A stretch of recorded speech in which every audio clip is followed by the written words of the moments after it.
अस्सलाम वालेकुम अज़ीज़ तलबा तालबात। एक बार फिर हम हाज़िर हैं आपकी खिदमत में आज का नया सबक लेकर। अज़ीज़ तलबा तालबात, जैसा कि आप खूबी जानते हो, इस वक्त हम क्लास 7 में हैं। हमारा आज का सब्जेक्ट जो है वो है social science, part civics, social and political life. और हमारा आज का टॉपिक जो है वो है chapter 8, A shirt in the market. Question 1 है, what made Swapna sell the cotton to the trader instead of selling at the Kurnool cotton market। कहता है, सपना ने ऐसा किस चीज़ ने मजबूर किया कि वो अपना वो कॉटन जो था वो सेल करे, बेचे, to the trader instead of selling at Kurnool cotton market. Kurnool cotton market के बजाय ट्रेडर को बेचने पर मजबूर क्यों, किस चीज़ ने किया है? तो इसका आंसर है, Swapna was a small farmer. वो एक छोटी सी किसान थी। Her production of cotton was in small quantity. चूँकि उसका मटेरियल जो था वो बहुत कम था। She did not have capital even to purchase seeds, pesticides, fertilizers required to start cultivation of cotton. उसके पास इतना पैसा नहीं था, इतनी दान दौलत नहीं थी कि वो क्या करे, उसका बीज खरीद सके, खाद खरीद सके, बाकी जो पेस्टिसाइड्स वगैरह लगते हैं उसको कल्टीवेट करने के लिए, उगाने के लिए। तो इसलिए she had to take loan at high interest. उसको बहुत ज़्यादा इंटरेस्ट के ऊपर लोन लेना था, उधार लेना था, from the traders under a condition to sell her cotton, अपना काटन बेचने के लिए उसको। She had to pay him the principal loan amount and interest thereon as well as her cotton to the trader। उसको बहुत ज़्यादा उसका दाम चुकाना पड़ता। तो बिकॉज ऑफ दीज रीज़न, इन वजूहत की वजह पर Swapna was born to sell her cotton to the traders instead of selling in the Kurnool cotton market. तो करनौल कॉटन मार्केट के बजाय उसने ट्रेडर्स जो थे, बाकी खरीदने वाले, फरोख्त करने वाले, उनको बेच दिया। क्वेश्चन 2 है, describe the conditions of employment as well as the wages of the workers in the garment exporting factory। Do you think the workers get a fair deal? कहता है, describe the condition of employment। बताओ condition जो है of employment,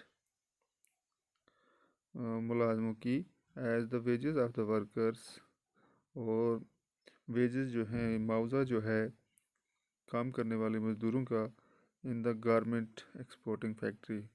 garment exporting जो है, कपड़े export करने वाला कारखाना जो है उसके अंदर। Do you think the worker gate a fair deal? क्या आप समझते हो वो जो काम करने वाले मज़दूर जो है उनको सही, उनके साथ मामला होता है? आंसर है, the condition of employment and wages of the worker in the garment factory can be described as mentioned below. इस तरह से उनके हिसाब हैं।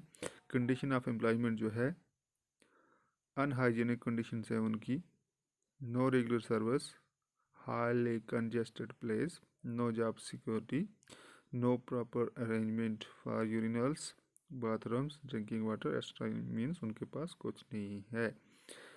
वेजेस, और उनको सैलरी जो है बहुत कम मिलती है, very low and unfair wages, no regular jobs, contract job, unfair deals, यानी कि नथिंग, देयर इज़ नथिंग, वो बेचारे कैदियों जैसा काम करते हैं। क्वेश्चन 3 है, थिंक ऑफ समथिंग कॉमन। कहता है कुछ चीज़ कॉमन जो है उसके बारे में सोचो, दैट वी यूज़ इट, जो हम इस्तेमाल करते हैं। इट कुड बी शुगर, चाहे वो खंड हो, चीनी हो, टी चाय हो, मिल्क दूध हो, पेन हो, पेपर हो, pencil extra. Discuss through what chain of the market this reaches. तो ये किस चेन से आपके पास पहुँचती है? Can you think of the people, क्या आप उन लोगों के बारे में सोचते हो, that help in the production और ट्रेड। तो इसका आंसर है, it could be milk, something common, ये दूध भी हो सकता है, आम जैसा। To cloth that we use, ये कपड़े जो हम इस्तेमाल करते हैं। It also a long chain of markets in reaching to the people in the big city। इसके पीछे भी लॉन्ग ज़्यादातर लोगों का हाथ होता है बाज़ारों तक, बड़े बड़े शहरों तक पहुँचाने में। It start with the small farmers, छोटे से किसान के घर से शुरू होता है या गांव वालों से। वो है 1 to 5 काउस, जिनके पास 1 से 5 तक गायें होती हैं या भैंसें होती हैं। और बोथ इन द विलेज, ये दोनों होती हैं गांव में।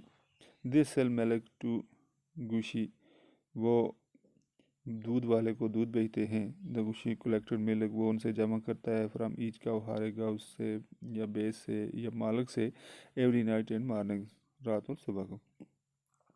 ही gives the collection to either dairy farm और ए ट्रेडर, या तो वो डेयरी फार्म को देता है या बड़े उस बिजनेसमैन को देता है। The trader collect a huge quantity of milk, वो ट्रेडर जो होता है वो ज़्यादा मकदार में जमा करता है रूरल एरिया से, गांव से, थ्रू गुशी के ज़रिए। दो trader provide this bulk of milk to dairy farm like Mother Dairy in Delhi, तो वो क्या करता है, आगे से बड़े डेयरी फार्म को सप्लाई करता है, जैसे बड़ा डेयरी फार्म है दिल्ली के अंदर, और समथिंग स्मॉल डेयरी फार्म या छोटे छोटे डेयरी फार्म। दीज बिग और small dairy farm supply milk either in packet और लूज, ये फिर या पैकेट में डालकर पीते हैं या खुला कंज्यूमर्स को डायरेक्टली थ्रू डेयरी सेंटर के ज़रिए। और through shops in the cities, या दुकानों के ज़रिए शहरों में। The people who help in the production, वो लोग जो मदद करते हैं इसको बढ़ावे में दूध के। ट्रेड ऑफ मिल्क, या दूध का ट्रेड कारोबार करते हैं। और विलेजेस, वो गांव वाले होते हैं। Who domesticate cow buffalo in rural area, जो कि गांव में वो भैंस या गाय वगैरह जो है वो रखते हैं। मिल्क मैन जो होता है या ट्रेडर जो होता है in between Gushi and dairy farm and shopkeeper in the town city, फिर इस तरह उनके दरमियान वो मामला तय पाता है और दूध एक दूसरे से तीसरे से चौथे तक इस तरह ये फिर पहुंच जाता है। क्वेश्चन 4 है, अरेंज द स्टेटमेंट, स्टेटमेंट को अरेंज करो given alongside in the correct order, और इसको करेक्ट ऑर्डर में करो। And then fill in the numbers, और नंबर जो है उनको फिल करो इन द कॉटन के बालों के ऊपर accordingly. The first two have already been done, पहले दो आपके लिए किए हुए हैं। आप यू, जैसे पहला है Swapna sell the cotton to the trader, Sapna ने ट्रेडर को बेचा। उसके बाद है customer buy these shirts in a market, फिर कस्टमर जो है उन्होंने बाज़ार से ख़रीदा। उसके बाद है इन ए सुपर मार्केट। उसके बाद है trader sells cotton to the joining mill. उसके बाद है garment export buy the cloth from merchant for making shirts. उसके बाद है yarn dealer merchant give the yarn to the weaver. उसके बाद है export sell shirt to the business person from the USA। Spinning mill buy the cottons and sell yarn to the yarn dealers. Weavers return with the cloth. Ginning mill cleans the cotton and make it to bales. तो यहाँ पर इसने figure दी है जिसमें 1 3 लिखा है, उसके बाद ब्लैंक है। तो इसका आंसर कुछ यूँ आएगा। सबसे पहले Swapna sell the cotton to the trader, उसने ट्रेडर्स को बेचा। उसके बाद आएगा तीसरा, यानी कि trader sells cotton to the joining mills, traders ने आगे से उसको जॉइनिंग मिल को बेचा। उसके बाद है 9th वाला, joining mill clean the cotton and make it to bales, उसने उसको साफ करके बेल्स बनाया। उसके बाद 7 आएगा, spinning mills buy the cotton and sell yarn to the yarn dealers. उसके बाद 5 आएगा, yarn dealers are merchant give the yarn to the weavers. उसके बाद 8 आएगा, weavers return with the cloth. उसके बाद 4 आएगा, garment exports buy the cloth from merchants for making shirt. 6th, आएगा। उसके बाद the export sells share to the business person for use of USA. उसके बाद है two customers buy the shares in supermarket. यानी कि ये circle है, पहले 1 3 9 7 5, फिर 8 4 6 2, यानी कि कस्टमर से कस्टमर तक पहुंच जाता है। कस्टमर इसको बेचता है सपना की तरह का कस्टमर, जो कि इस काटन को बेचता है, और लास्ट पर इसी का कोई बहन भाई या खुद जो कपड़ा लगाती है उसके पास ये काटन शॉर्ट बन के वापस आ जाता है। यानी कि ये भी एक मार्केट चेन है, या मतलब एक सर्कल है, वो घूम फिर के इसी के पास आ जाता है। चाहे वो मतलब शक्ल तब्दील ही करके क्यों ना आ जाए, लेकिन वो पहुंचता ज़रूर है। तो इसीलिए इसका ये जो है सर्कल जो है ये बन जाता है। तो डियर स्टूडेंट, ये था हमारा आज का topic, A short in the market, यानी कि किस तरह से एक शॉर्ट जो है काटन की शक्ल में स्वप्ना से निकलता है, फिर वापस यानी कि कस्टमर यानी खुद स्वप्ना जो है उसके पास शॉर्ट बन के पहुँच जाता है। तो ये शॉर्ट जो है किस तरह मार्केट में बनता है, ये सब हमने ये मतलब इसके बारे में हमने पढ़ा।